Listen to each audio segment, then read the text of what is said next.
ہم اگلا سوال لیتے ہیں مدنی صاحب سے. مدنی صاحب یہ بتائیے کہ اسلامک سکولز میں دینیات کے سبجیکٹس بڑھانے کے بجائے اگر ہم صباحی اور مسائی مدارس کا اہتمام کریں تو وہ کیسا رہے گا بچوں کے لیے؟ سب سے پہلے تو یہ ہے کہ صباحی اور مسائی جو ہندوستان میں جال بچھایا گیا ہے، مساجد کے اندر مسجدوں میں پڑھایا جاتا ہے یا عصر کے ٹائم پر استاد آ کر گھر میں پڑھاتے ہیں، تو یہ ایک اچھا سسٹم ہے، اس میں کوئی شک کی بات نہیں ہے. لیکن پورے ہندوستان کے سارے بچے صباحی اور مسائی مدرسوں میں اور یا ایوننگ کلاس کے طور پر پڑھ رہے ہوں اور وہ سسٹمیٹک انداز میں ہو رہا ہو اور پورے لوگ اس میں انوالو ہو رہے ہوں، اس کی کوئی گارنٹی نہیں. پہلی بات تو یہ. اور جب تک پورے قوم کے بچے اس سسٹم سے جڑے ہوئے نہیں ہیں تو اس کو ہم آلٹرنیٹ یا متبادل کے طور پہ دیکھ نہیں سکتے.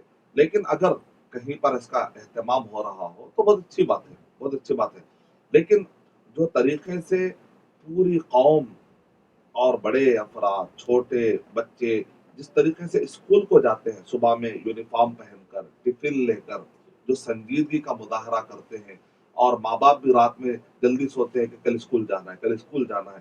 یہ جو سسٹم ہے، یہ جو اہتمام ہے، یہ جو سیریسنس ہے جو اسکول کو بھیجنے میں دیکھا گیا ہے، اگر ہم اسکول میں ہی اس کو مرج کر دیں، اسکول میں ہی اگر یہ سبجیکٹ ڈالے جائیں تو امید ہے کہ بچے یہاں پر اس کو بہت ہی سیریسنس کے ساتھ پڑھیں گے اور بہت توجہ دے کر پڑھیں گے. کیونکہ عربی گرامر ایسی چیز نہیں ہے کہ اس کو عصر کے ٹائم پہ، مثال طور پہ جو کہ کھیلنے کا ٹائم ہے، وہ ٹائم پر اس کو پڑھایا جائے تو بچے کو ڈر ہے کہ کہیں بچے کو اس مادے سے یا اس سبجیکٹ سے نفرت پیدا نہ ہو جائے، کیونکہ اس کے کھیلنے کا ٹائم آپ خراب کر رہے ہیں. تو عصر کا ٹائم کھیلنے کا ہے، فزیکل گروتھ کی بھی اہمیت ہے، ہیلتھ کا خیال رکھنا بھی بہت ضروری ہے. اسلام صحت پر بھی ابھارتا ہے، تو بچے کے کھیلنے کا ٹائم ہے. جب بچے کھیلتے ہیں تو جیسے کہا گیا کہ العقل السلیم فی الجسم السلیم، یعنی بہترین عقل، سلامتی والی عقل ہوتی ہے سلامتی والے جسم میں.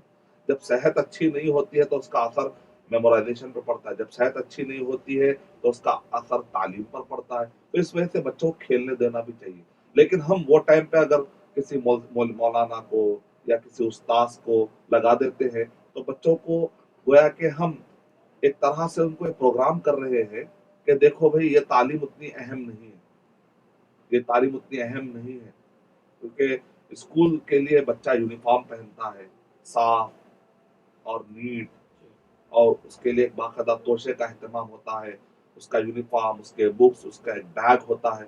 یہ سسٹم سے خالی جب عصر کے ٹائم پہ آ کر پڑھایا جاتا ہے تو اکثر یہ ہوتا ہے کہ تنخواہ بھی کم دی جاتی ہے. وہ ٹائم پر پڑھانے والوں کو وہ مولانا آ کر پڑھا دیتے ہیں، الحمدللہ وہ اللہ والے ہوتے ہیں، کم تنخواہیں پڑھائے تھے. بچوں کو غیر شعوری طریقے سے پروگرام کر دیا جا رہا ہے کہ نہ سسٹم کا اہتمام ہوتا ہے، نہ یونیفارم کا اہتمام. بعض اوقات بچے جو ہے کھیل کود کے کپڑے میں بیٹھے ہوئے ہوتے ہیں، فٹ بال لے کر بیٹھے ہوئے ہوتے ہیں اور استاد پڑھاتے ہی فوراً گراؤنڈ کی طرف بھاگنے کی کوشش کرتے ہیں.